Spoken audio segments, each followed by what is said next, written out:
after na matapos, collapse agad. Malayo, mga kababayan doon sa mga pinagawa ng mga previous administrations, lalo na ng tatay ng ating Pangulong, Pangulong Bongbong Marcos. Kaya po lakayon, San Juanico Bridge po, tinamaan na ng dumaan yung super typhoon. Kasi po, tama yung design. Kaya tingnan mo po, yung pagka-design talagang defective. Ito naman po yung bago naming product na binibenta online. Eye Glow Serum, whitening po siya. Tingnan ninyo yung epekto sa aking anak na architect before and now. Yung mga inquiries po ninyo, dumiretso na lang kayo sa kanyang Facebook account, Riz Maravillas. Joke time muna tayo po. Padala ni Artemio Asuncion Dagan ng Madrid, Spain. Medyo malayo-layo. May English teacher daw mga kababayan. Na-assign siya na magturo ng chemistry. Siyempre, hindi man niya yun hindi man yan na linya. So yung klase, spent most of the time mga kababayan sa copying notes. Sige lang pakopya from the board. Ngayon, isang araw po, naisip niya na ano kaya niya i-combine ko yung pag-teach ko ng English tapos yung chemistry. So ang ginawa niya, nagsulat siya mga kababayan ng mga chemistry terms sa chalkboard para i-pronounce ng kanyang mga estudyante. Isa sa mga naisip niya na chemistry word, yung mixture. Mixture. Sabi ng teacher doon sa eskwela niya na si Pedro, Pedro, it's your turn. Sabay turo ng teacher sa isinulat yung word sa chalkboard, mixture. Sabi ni Pedro, mixture, ma'am. Sabi ng teacher, no, Pedro. So ginawa ng teacher po, pinabasa sa mga kaklase ng sabay-sabay. So sabi ng buong class, ma'am, mixture. Tama yung pakabasa. Sabi ng teacher, very good class. Sabay turo uli para matuto si Pedro. Sabay turo kay Pedro. Sabi ng teacher, Pedro, say mixture. Sabi ni Pedro, mixture. Wala talaga, sablay. Pinaulit-ulit ng teacher si Pedro na i-pronounce yung mixture. Mixture pa rin. Nainis po yung teacher. Kumikiri-kiri, gumaganon-ganon siya Wala niya talaga. Sabi ng teacher, okay, next.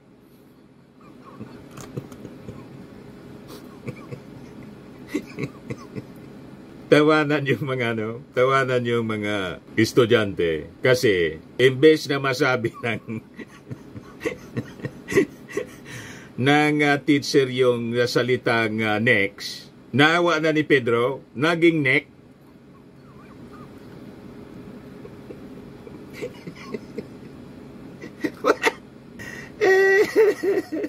Paulit-ulit kasi pong mixture ng mixture. Na yan tuloy, sabi ng teacher sa inis, itinuro yung next student para mag-pronounce. Nasabi ng teacher, neck.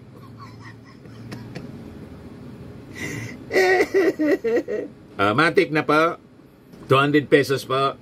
I-send na lang po ninyo sa messenger yung GCash number po ninyo. Si Mr. Artemio Asuncion Dagan dyan sa Madrid, Spain. Qualified na rin po kayo sa monthly draw.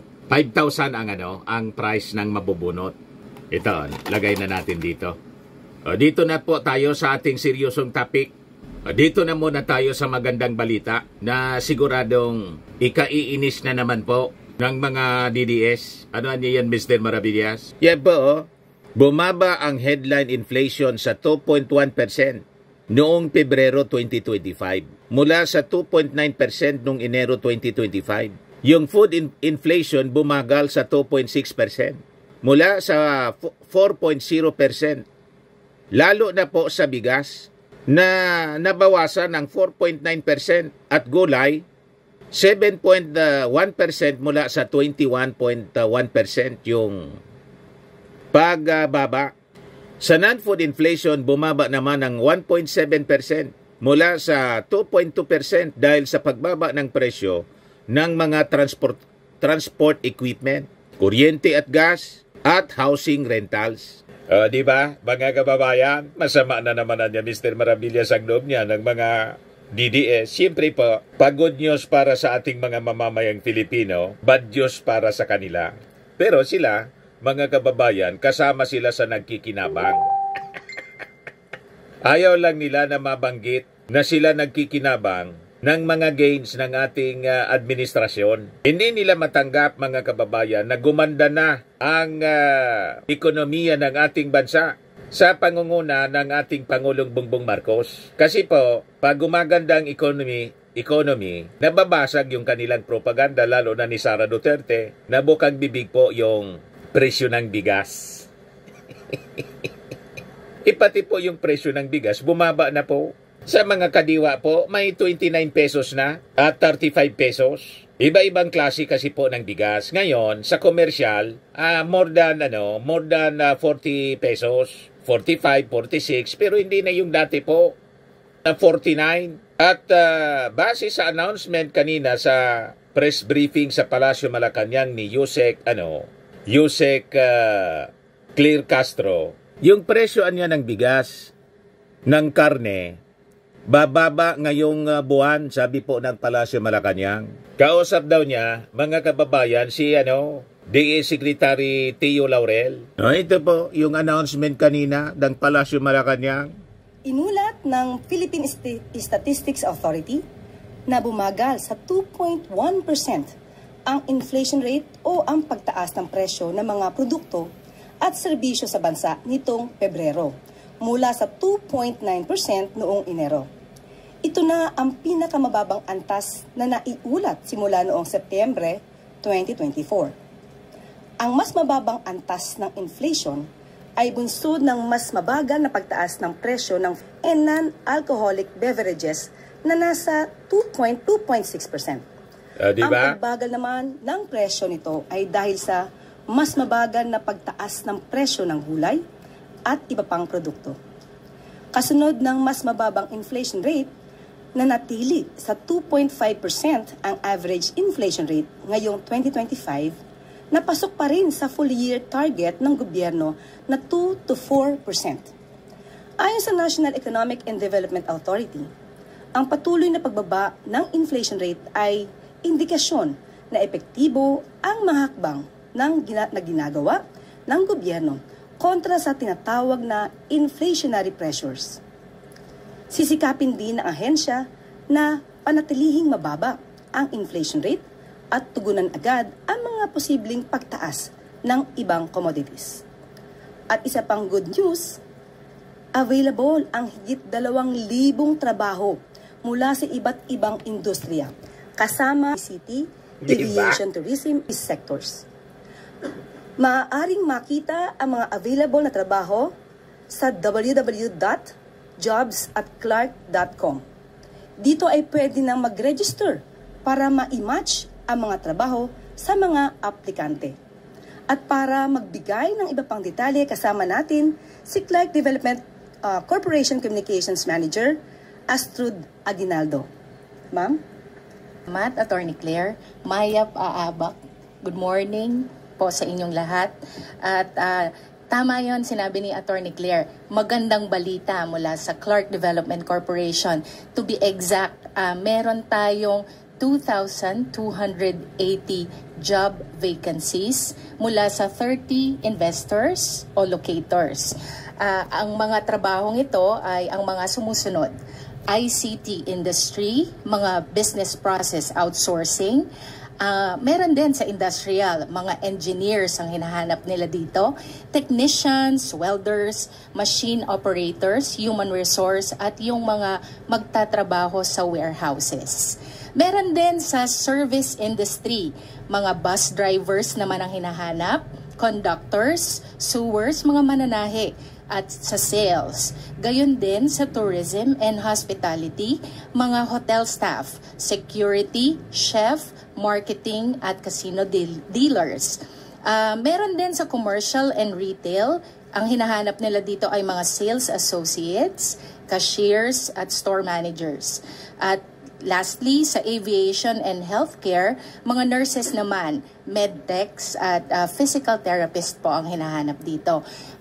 Para mag-apply, pwede po kayong pumunta sa jobs@clark.com tuloy-tuloy po yon, jobs@clark.com, at pwede ninyong i-upload ang inyong mga CV, curriculum vitae, ang inyong biodata, ang inyong resume, pati ang inyong litrato. At mula doon, makikita ng mga investors ang inyong profile at from there, pwede na kayong kontakin. Maraming salamat po. Ano kayo ngayon mga DDS? Apply na! Huwag yung ang ginagawa ninyo, lalo na yung mga trolls, nagpo-full time kayo sa paninira.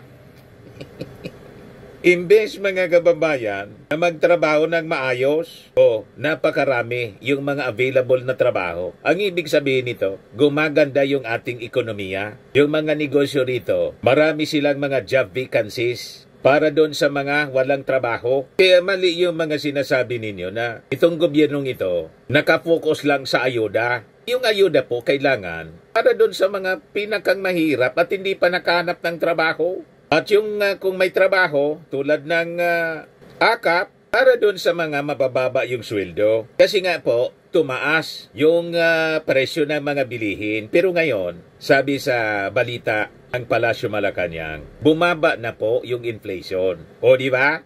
Yung paninira po ni sa ating administrasyon ni Sara Duterte na laging bukang bibig yung mataas na presyo ng bigas at iba pang mga bilihin, basag na basag po dito at malinaw na wala siyang contribution dito.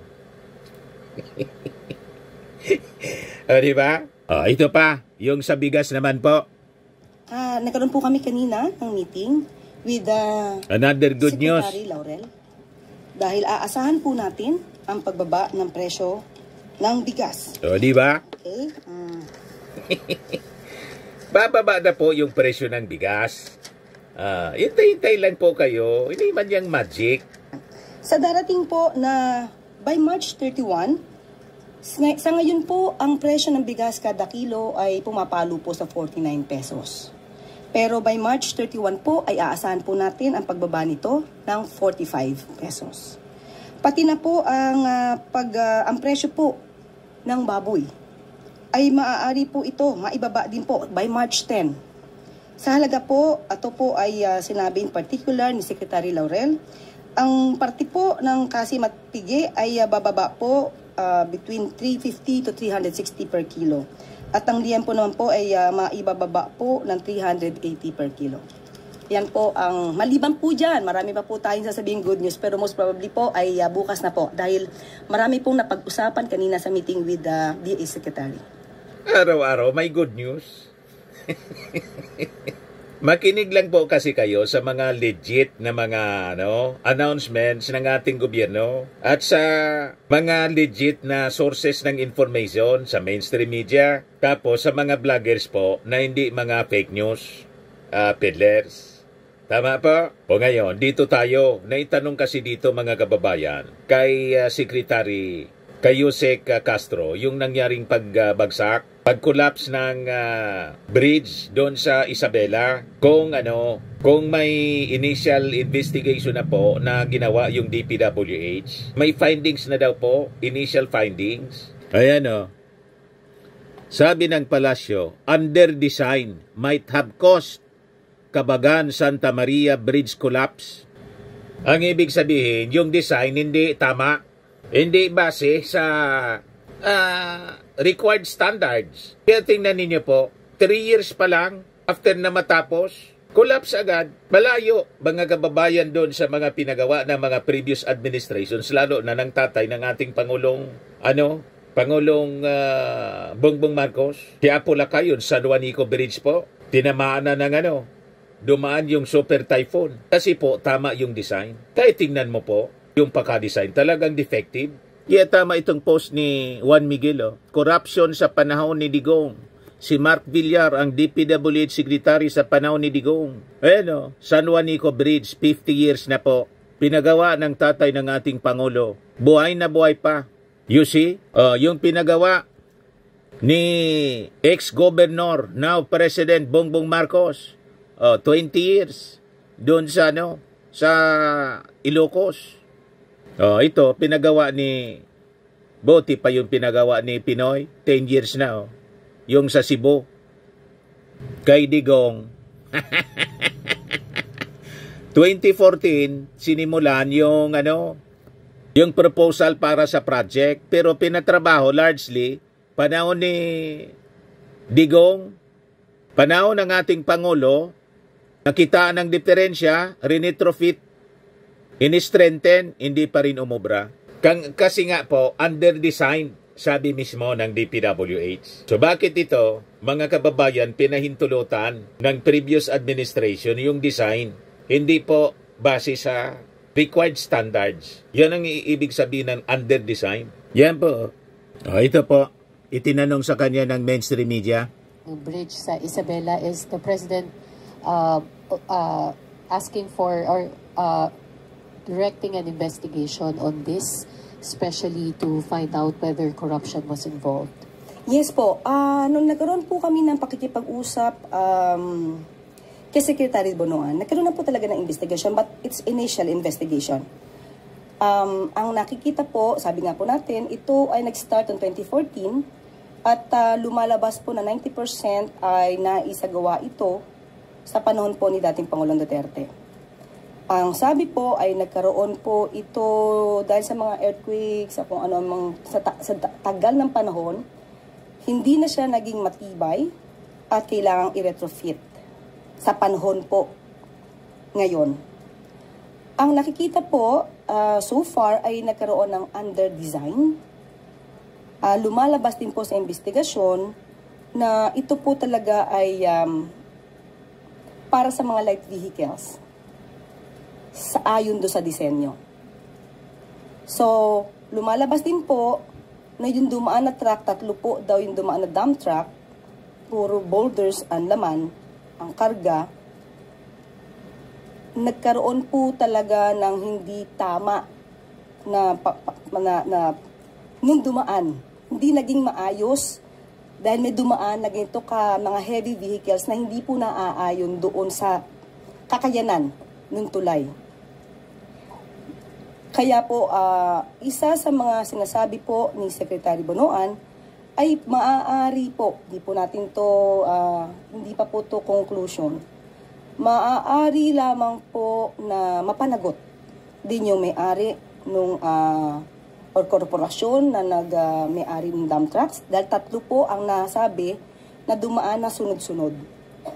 So, yun pa lang po ang initial investigation, but ang sabi nga po, hindi lamang po ang nakaraang administrasyon ang pwedeng pananagutin dito. Lahat po, hanggang sa ngayon, kung sino po ang maaaring naging may liability dito, kung meron man, lahat po yan ay dapat managot. Dito? Opo, kasi titignan po talaga yung sinasabing under-design, anong naging cause, kung bakit hindi kakayanin yung mga heavy vehicles. Lumalabas nga po sa initial investigation, ayon sa design, pang light vehicles lang siya. Ayon po sa initial investigation. Also, ma'am, on another topic. Sigurado pong may tuminiba. Pag ganito po, effective, under-design. Hindi sinunod yung required standards. Iyon ang ibig sabihin ng under-design siya. Despite ng magkano po, 1.25 billion pesos yung inubos po doon. Pagkatapos, ang pwede lang pala, mga kababayan, mga light vehicles lang. Anong klaseng tulay, mga kababayan, nagagastusan mo ng 1.25 billion, pero hindi man madaanan ng malalaking sasakyan? You see? Lugi, mga kababayan, yung ating mga taxpayer sa ganyang uri ng design. Madaling sabi, tinipid kasi po. Kaya I think si Senator Coco Pimentel magpapatawag po ng inquiry. Magpapaimbestiga rin po dito. Ayan o. Sabi kahapon, Pimentel seeks Senate probe on series of bridge collapse. Sabi niya, the number of incidents of bridges collapsing across the country has reached an alarming level. These have resulted in fatalities, injuries, and significant economic losses, raising urgent concerns over deficiencies in engineering and design, use of substandard materials, lack of proper oversight, and possible corruption. in infrastructure projects, sabi po ni Pimentel. Sa kanyang pag-file ng Senate Resolution number 1319, billions anya of pesos are spent in years, are wasted buildings these bridges only for them to collapse in an instant, endangering lives in squandering public funds. Sabi niya, bridges must be built to withstand calamities and heavy use, yet the repeated collapses raise serious concerns. Tama po si Pimentel, mga kababayan. Talagang panahon na paimbestigahan ito mga pinapatayo o pinatayo na mga bridges all throughout the country. Collapsible po. The recent collapse anya of Magapi Bridge in Balete, Batangas on October 28, 2024 has once again raised concerns over the safety and integrity of the country's infrastructure. Tapos sinundan nung sumunod yon sa nauna na pag-collapse noong October 29, 2022 ng Bantilan Bridge, a 30-meter concrete structure connecting Batangas and Quezon. May nangyari din noong October 20, 2022 sa Bayangbang, Pangasinan, yung Carlos Romulo Bridge nag-collapse din po. Ang dami na pala. Borja Bridge collapse on June 16, 2022. Another bridge sa Bohol nag-collapse din po. Laway Clarin Bridge, April 27, 2022. Sa Davao, may nangyari din na pag-collapse in Colafo, Magsaysay, Marilog District, Davao City collapse on February 18, 2022. The project, undertaken by MCCI Construction under DPWH Davao Region, was initially set for completion in March 2022 as part of 93.7 million flood control and connectivity project. May nag-collapse din na tulay sa Barangay San Isidro, May Jayjay, Laguna on January 29, 2022. So ang dami na pala mga kababayan na mga nag-collapse. Alangan man yung nagpagawa niyan, yung ating Pangulong Bongbong. 2022 yan eh. Malamang yung previous and previous administrations. Kaya gustong paimbestiga na ng Senado. May resolusyon na po si Coco Pimentel. Mabuti naman po. Pag ganon, para talaga pong mapanagot ang dapat na managot. Kasi nakikita ninyo yung mga pinagawa ng mga Marcoses, lalo yung tatay ng ating Pangulo. Hanggang ngayon, nakatayo pa rin. You see, ibig sabihin po, quality, hindi po substandard in under-design. Sabi ni Coco Pimentel, malamang dahil sa korupsyon. At itong ating programa mga kababayan, atin sa inyo nitong ating mga sponsors, Fairmax, Firming and Lifting Cream. Pinapay po sa mga pulses in affected area. Mahinang po ito sa mga pains at paninigas ng mga kaso-kasuan. Ito sa mukha naman yung application, anti-aging, Automax po siya. Ito ay Glow 60 mga kababayan. Whitening po siya. Made in South Korea. Ito naman po, Ningxia Red Mix Fruit Drink. Gawa po siya sa goji berry. May anti-cancer properties po siya. At sa mga nagana po ng malinis and spacious fitness gym, pumunta lang po kayo sa aming Colossal Fitness Gym. May Grab Car Rental din po kami. At bills payment po sa aming office. At saka sa mga mahilig po sa mga imported bags, manood po kayo sa live selling ni Madam Aileen Rosales sa kanyang Aileen Closet po. Pati mga shoes, ito yung kanya po. Ito yung kanyang page. Kita ninyo, napakagandang mga online selling po siya. Si Madam Aileen Rosales. At cellphone number niya po, 773-798-7816.